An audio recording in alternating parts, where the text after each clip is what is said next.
Hi, welcome to the Tao of Yoga Nidra, a healing path for workaholics. My name is Chantel Punch and I'm your host. So, do you resist rest? Are you reluctant to relax? Do you hesitate to meditate?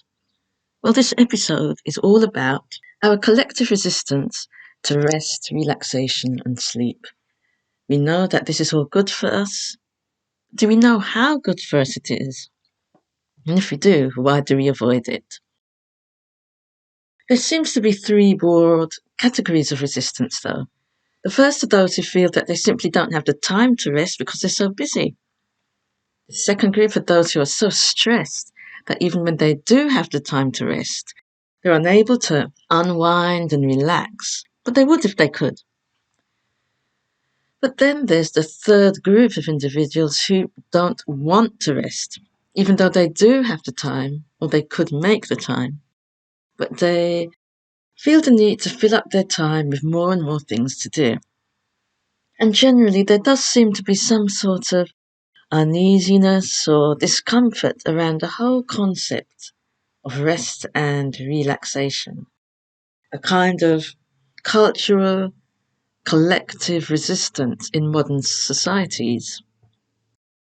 And although meditation is getting more and more popular, it's still more of a fad or a trend rather than being something that's really valued as something that can play a crucial and profoundly beneficial role in our health and well-being, not only when we're stressed, but as a preventative measure and as part of our daily routine.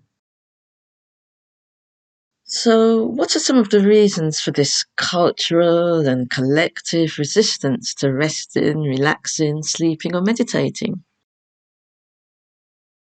Well, modern societies value productivity and busyness to such an extent that activities such as relaxation or meditation or simply getting a good night's sleep might seem lazy, self-indulgent, and a waste of time.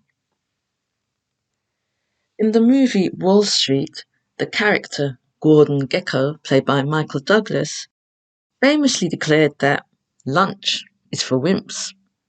In modern society, I think a lot of us believe that sleep is for wimps. Many of us replace the urge to rest or sleep with caffeine, a caffeine hit, coffee, or Red Bull. But going briefly back to the subject of Gordon Gekko and Wall Street, if we live in a capitalist consumer society where a high value is placed on acquiring material possessions and commercial advertising is constantly telling us that happiness can be found in external things, products, cars, fashion, etc., we're less likely to want to spend time on internal stuff like looking after our mental and emotional health and spiritual well-being, which is where the more lasting source of happiness can be found. To be a good consumer and to acquire material possessions, we have to have money. And to have money, unless you're an heir or an heiress, we have to work. And then there's an enormous amount of social pressure to keep up with everybody else and have what everybody else seems to have, keeping up with the Joneses or the Kardashians, etc. Also, there's a belief that resting is something we can do when we retire. When we retire from work, we can relax and enjoy ourselves and see the world. So many of us postpone rest and relaxation and work till we drop. Also, with technological advances, we don't have to sleep when it's dark because we have electricity. We can get bombarded with news and information on our smartphones 24/7. So we're constantly overstimulated and glued to our phones and devices, so it's so hard to unwind. We're always switched on. From a work and career perspective, modern technology with its laptops, smartphones and tablets allow us to remain connected to our work emails and messages from colleagues and clients and customers way beyond our working hours. And as we mentioned in the first episode, rising living costs mean that people face financial pressure to work longer hours or have multiple jobs. They feel that they simply don't have enough time to rest adequately, particularly if they're also taking care of children or other dependents. Some businesses operate across different time zones, so people may have to work extended and unusual hours that are out of sync with their body's sleep cycle.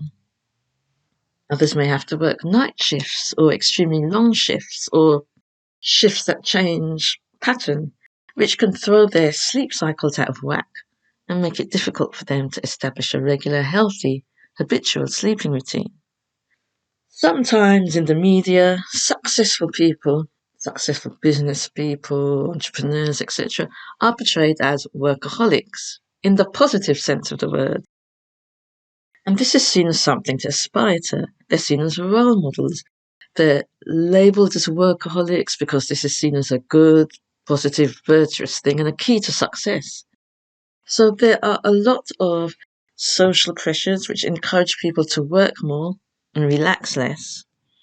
Social pressures which may mean that people may have some guilt or even shame around the idea of having a rest or getting a bit of extra sleep. And there may also be a lack of awareness and education around the importance of getting adequate rest and sleep. And there are many misconceptions about the concepts of relaxation and meditation. So let's look a bit at some of these misconceptions and myths now. Meditation or relaxing activities can sometimes be viewed as a waste of time that could be spent doing something quote-unquote useful or productive. Then there's the belief that meditation is only for spiritual and religious people, that it's only a spiritual or a religious practice. Or the belief that meditation involves stopping your mind from thinking or trying to force your mind to go blank, which for many of us is impossible.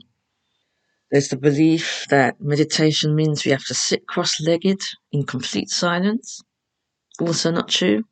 You don't have to sit with crossed legs to meditate. You don't always have to be silent.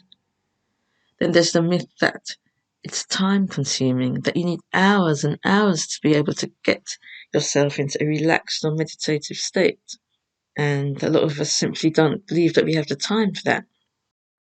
There's the myth that self-care is selfish and self-indulgent and self-centered and possibly narcissistic, so that anything that comes under the bracket of self-care might be viewed as selfish and egotistical. There's also the whole idea of meditation being too woo-woo or new age, whatever new age is supposed to mean, and whatever woo-woo is supposed to mean, because those terms mean different things to different people. But people might tend to see meditation as faddish, alternative, weird, and ungrounded. And they may regard something that seems quote-unquote mystical with suspicion. In fact, the practice of Yoga Nidra has sometimes been renamed to something more, say, scientific or practical sounding, when it's offered as a therapeutic solution to certain populations, such as veterans with PTSD, for example, because of the misperceptions around terms such as yoga or anything that seems mystical. Another example is where neuroscientists may refer to Yoga Nidra as part of a group of practices which they categorize as non-sleep deep rest, or NSDR, for their population or the people that they want to reach. For veterans who are experiencing symptoms of PTSD, they may have been introduced to the practice of Yoga Nidra under the name I-Rest or integrative restoration, for example. And this was because it would help them to benefit from the mental and emotional healing benefits of Yoga Nidra without feeling that they were being introduced to something weird or culty. So there are a lot of psychological and inherent cultural barriers which can often stop us from benefiting from nurturing self-care practices. And there can be a general lack of understanding and education about the health benefits too, both the physical and mental benefits that are brought about by meditation, relaxation, or simply having a good mental and physical rest. So let's look at some of these health benefits. So Yoga Nidra is not only described as a meditation practice, but it also brings us into a state of complete physical relaxation. And physical relaxation triggers the body's relaxation response, which reduces the production of stress hormones such as cortisol and adrenaline. And this in turn lowers our blood pressure and heart rate, helping to combat the harmful effects of chronic stress. And chronic stress can suppress the immune system. So by reducing chronic stress through relaxation practices such as meditation or yoga nidra, the immune system can function more effectively, helping the body to defend itself against illnesses and infections. Relaxation techniques can also help to alleviate gastrointestinal problems, such as irritable bowel syndrome. And these relaxation techniques alleviate gastrointestinal problems and conditions by calming the nervous system and reducing muscle spasms in the digestive tract. Physical relaxation can increase the production of endorphins, which are natural pain relievers. So this can help individuals who suffer with chronic pain conditions. Regular relaxation practices can lead to, as we already said, a reduced heart rate, blood pressure, and a decreased risk of cardiovascular disease. And physical relaxation techniques, when done before bedtime, can improve sleep quality. Relaxing the body and mind before attempting to get to sleep can help individuals fall asleep faster and experience deeper, more restful sleep. And it may seem counterintuitive, but relaxation can also improve our cognitive function, our memory, and our ability to concentrate.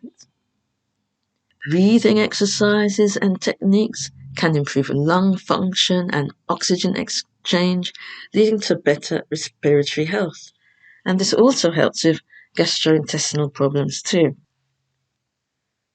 And as inflammation is closely linked to chronic stress, physical relaxation can also help reduce inflammation, which is associated with so many chronic diseases.